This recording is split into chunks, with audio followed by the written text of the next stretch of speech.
Fender are raging. Absolutely raging. You fucking sneaky bastard. So if you've been anywhere near the internet in the last month, you'll know that the big boys, the suits from California, have unleashed a horde of high-priced lawyers, all because of a court judgment in Germany. Terrorising boutique builders, demanding hundreds of thousands of euros, telling people to down tools, even destroy their stock. You can't do that anymore. Okay, it's happening. Everybody stay calm. Because apparently the classic double cutaway body is now a copyrighted work of art.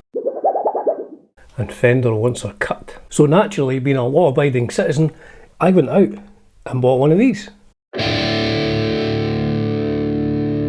I think you'll agree.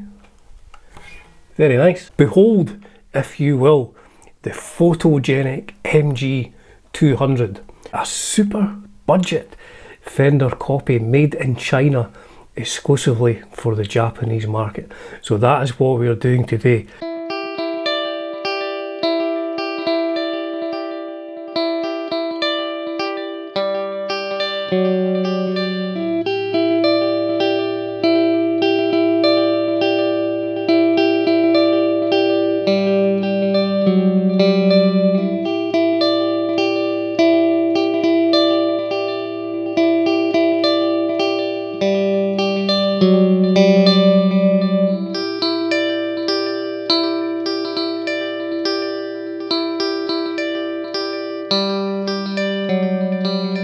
So usually when a budget brand makes a copy, be it a Fender or a Gibson or whatever, they'll do something like they'll maybe put a wee bit on the end of the headstock to slightly change the shape. But as you can see here, they have not done a single thing. So these photogenic guitars, now they do a whole range of these. They do like, I don't know if I'm allowed to say this, they do Stratocaster types, they do Telecaster types, even Les Paul types, everything.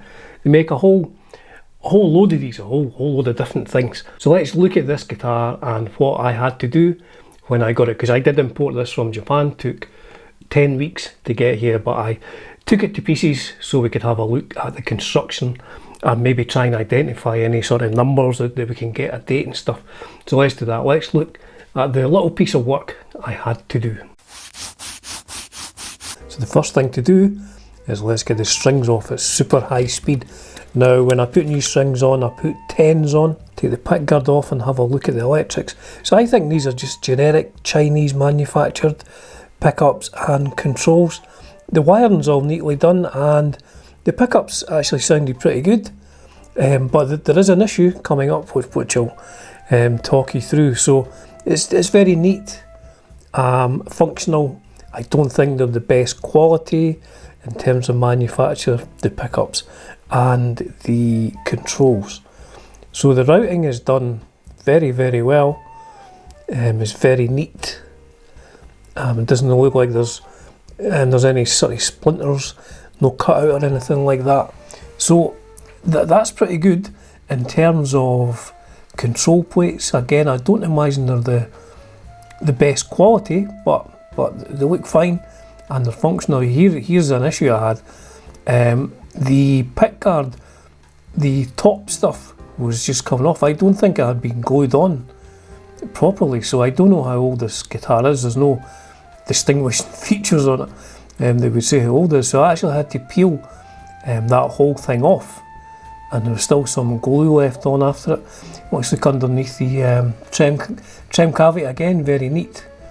Everything's functional there. Don't have any issues with it. It actually stays in tune very well thanks to the bridge and the roller saddles, but that is kind of causing a bit of a problem. So there's an earth wire in there. It looks solid wood.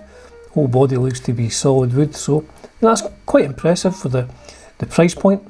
What I would describe as budget pots there, smaller pots, everything's done pretty neat.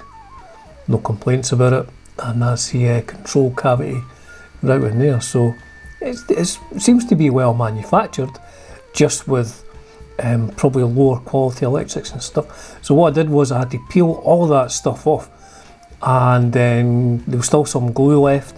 I had to get some goo gone. Now here is an issue. that is the bridge down as low as it will go, and the bridge pickup as high as it will go. So I think what I'm going to use, I might use this Fender Noiseless Pickup, which actually sits a little bit higher. So let's hear some more sounds featuring the Fender Noiseless Pickup in the bridge.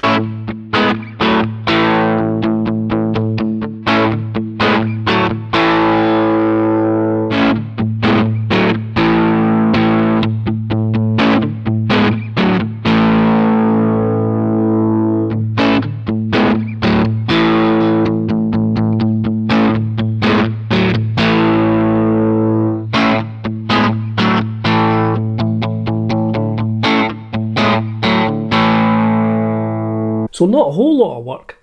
Now that is the one thing that is letting this down. It's funny because it's one of the best things about this guitar in one way, and one of the worst things about it in another way. Now, the bridge is like the old Morsey bridges, and it has roller saddles, which is, the tuning on this is absolutely fantastic.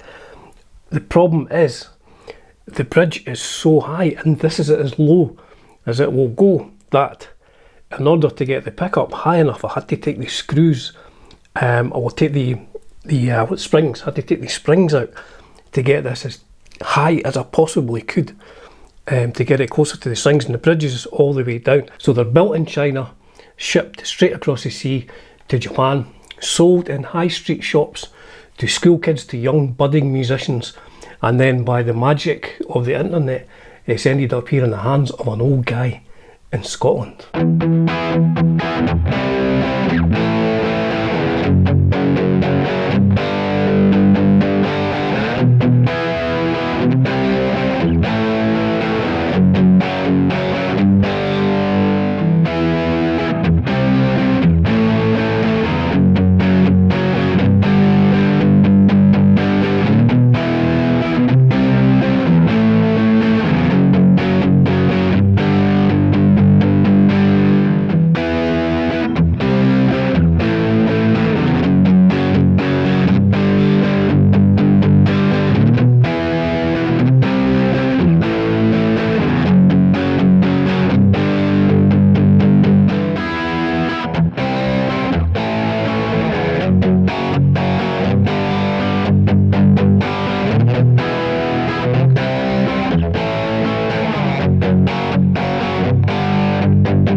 Oof, rocking stuff. So this Fender Noiseless Pickup Gen 3 perhaps is pretty rocking for a single coil. I have decided to leave at single coil at the moment, but future plans I don't know yet. In fact, you can let me know in the comments.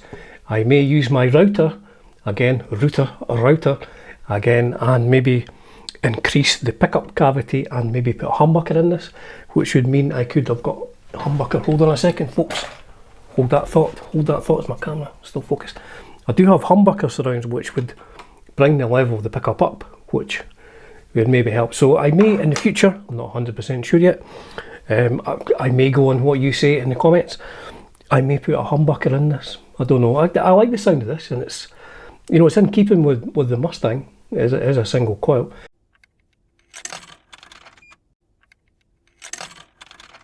So at auction, this was £116.50. There was no VAT, and there was free shipping within Japan, which is always a big bonus. International shipping for the package, now there was 2 guitars in the package, so the whole thing was £38.69, but I'll just use half for this, so that's £19.35. Customs charges, the good old customs charges, and the arbitrary amount that Parcel Force seemed to put on, I don't know why they do it, came to £56 for the package. So we'll divide that by 2, that gives us 28, so it's £116.50 plus £19.35. That's just before I was born, and £28. So a grand total, this guitar in my hands cost me £163.85, which is pretty good. It does play really, really well, and it sounds good. The stock pickup and the neck sounds great. I just had to take the bridge one out because I couldn't get high enough, close enough to the strings, and there was such a disparity in volume between these two pickups. That's why I went for the slightly stronger Fender Noiseless Pickup. So it plays great, and I have to say, other than this bridge being, I think what it is, I think the saddles are just too big, too tall. So you can't get the bridge down really low, but it stays in tune really well, simply because of these old Morsrite style roller saddles, which just, I mean, it looks great. It does look fantastic.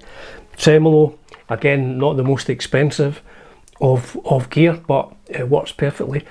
Tuners, kind of 50-50 on the tuners. When I was taking the strings off, one of them was sticking quite a bit, but I did put some lubrication, some oil on them, and they seem to work fine now. It seems to hold tuning. Setup wise, the only thing I really did was I've changed the intonation. I lowered the strings as low as I could. The frets are in really good shape as well. I just gave them a quick polish and just cleaned the neck up on that. So to sum up, this is a great little guitar for £165. A great guitar for not a lot of money. Sounds, plays great. It's good fun, and from, you know, more than 10 feet away, you're never going to notice that you're not playing authentic. Well, that's the other company. But yeah, it's great. I mean, it'd be terrible if the corporate suits end up putting a lawsuit on these as well. So that is it. This is your Photogenic MG200 Mustang, based on a guitar from another manufacturer. I do hope that was informative. If you're ever looking for an alternative to Squire or anything like that, then, you know, maybe consider something like this, the old Photogenic Mustang with the beautiful matching headstock. As ever, folks, it's a privilege and a pleasure bringing you content on Dunzy's Guitar World. Cheers for now.